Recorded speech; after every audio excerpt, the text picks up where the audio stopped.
Welcome to Mac Library. Our goal is to help you explore, learn, and succeed. In this video, you will learn why you need to understand different types of sources that are available in the library. When you're working on an assignment, you'll often be asked to include sources in your work. But what exactly is a source? A source is any resource from which you gather information. That can be books, articles, videos, music, even social media. The type of source you should use depends on your assignment and your field of study. For example, if you're a nursing student, you'll likely need sources from published scientific action research studies. But a history assignment might require primary sources, such as firsthand accounts like letters, diaries, speeches, or correspondence. If you're a business student, your project might pull from the latest news and trends in marketing. The point is, before you start searching, it's important to understand what kind of information your assignment requires. Let's break this down using our student examples.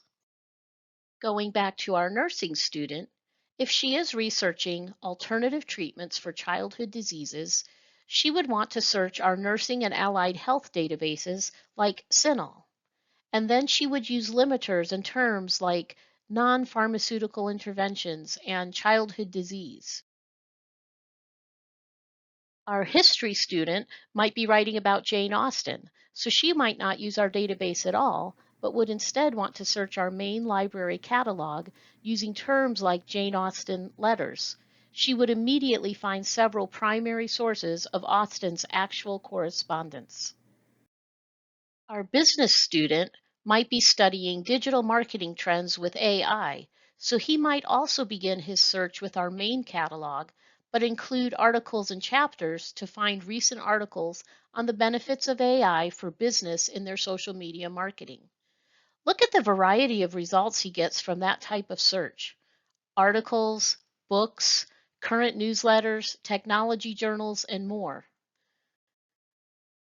The point is, knowing what you are looking for helps you know where to start searching, because each search field values different types of sources. So let's talk about the different types of sources. There are a few sources that you will frequently need to locate. They include scholarly sources, peer-reviewed journals, and empirical research articles. Some sources fit into more than one category, as you will see in this tutorial. So let's break them down. Articles are one of the most common types of sources. They are simply short, nonfiction, standalone works, and they can be found in newspapers, magazines, journals, reference books, and even online. Most articles are published in periodicals. That means they are published on a regular schedule. It may be weekly, monthly, quarterly, or even just once a year. Within the broad category of articles, we have academic journal articles. Most academic journal articles are published in scholarly journals and written by experts in the field. They also often include action research studies, which we'll talk more about in just a moment. Some academic journals go through a peer review process. That means other experts have evaluated the research before it was published.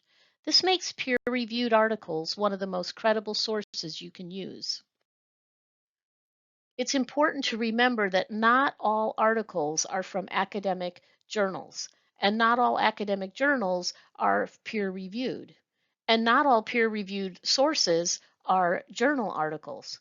For example, conference papers are peer-reviewed, but they're not articles. It's helpful for you to understand the difference between scholarly and academic empirical research articles. The terms scholarly and academic can usually be used interchangeably, but there is a slight difference within database searches. Scholarly sources are aimed at an academic audience and they can be published in academic journals. They may or may not be peer reviewed, but almost all of them go through an editorial process. But in addition to academic journals, they can also include books, academic reference works, and even some videos. Scholarly sources are created by experts in the field for experts in the field. The scholars generally evaluate books, current news, the latest research, trends in their field, and more as they write their scholarly texts. Let me show you an example of scholarly articles from the Mac library. First, on our homepage, go to the Online Resources tab and then click the A to Z database list. Next, we'll choose Gale, one of our main vendors, and you click on the G and you will see lots of the Gale databases that come up. Notice this first one, Gale Academic OneFile, that is more likely to have empirical action research, which again just means the actual experiments that researchers do. We want to go down to the Gale in context opposing viewpoints. And you'll see there that they have reference materials, periodicals, podcasts, and over 8,000 pro con viewpoint articles. For this example, let's use the term solar energy. And when you click on that, you can see there are a lot of resources that come up in this database. This section, academic journals, is more likely to be empirical action research. And remember, that simply means those are the actual experiments by researchers. But you'll see all of these other resources, and the majority of them are likely to be scholarly. That means they were written by scholars in the field after they have consulted and evaluated all kinds of resources, and they have formed an opinion and they are presenting that opinion to you. So magazines, reference materials. Reference materials can be a great resource for getting general information about your topic. There's also current news articles. Look here, there's 9,000 current news articles about this topic. And then there's statistics. Statistics, and sometimes they'll have infographics. They are a fantastic way to get already organized statistics to support your topics. And then there's viewpoints, and that's what I want to start with today. When you click on viewpoints, you'll notice there's 67 of them. 67 scholars in the field have evaluated the research and they formed an opinion.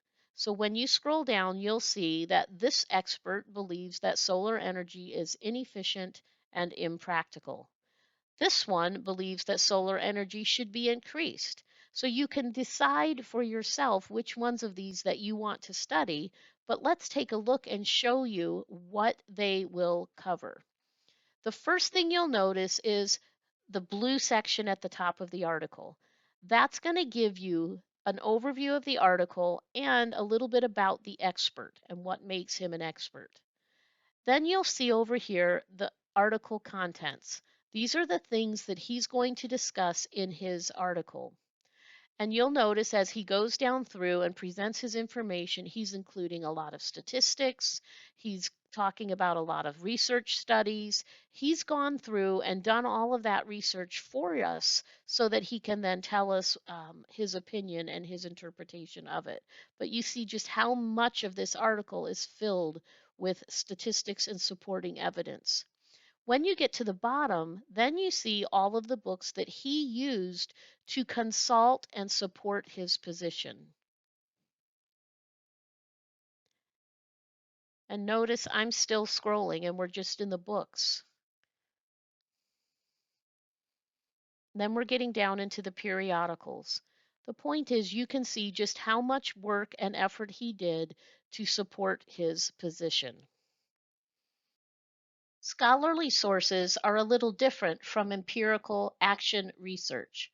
Empirical articles report on original experiments conducted by researchers. Empirical articles, sometimes called action research articles, include qualitative, quantitative, or mixed method studies. Empirical research can be a little more tedious because the articles typically follow a very detailed and structured format. That includes an abstract, which is a summary of what the study aims to determine, a literature review, which is a discussion of past research on the topic, a methods section in which they give a detailed explanation of how they conducted their study. It then has the results, which is the findings of the study, and then they end with their discussion and conclusion. That's simply an analysis of the results and the implications. This often includes the limitations of their study as well. When you are doing your research, it's important to understand the difference between search and synthesis projects and action research. If your goal is to synthesize existing research, for example, maybe you want to write about how solar streetlights could save a town money, you don't really need to analyze every empirical research study in detail.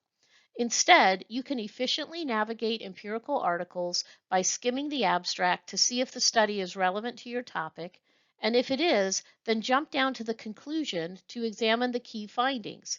That's where you're going to find the evidence to support your claims.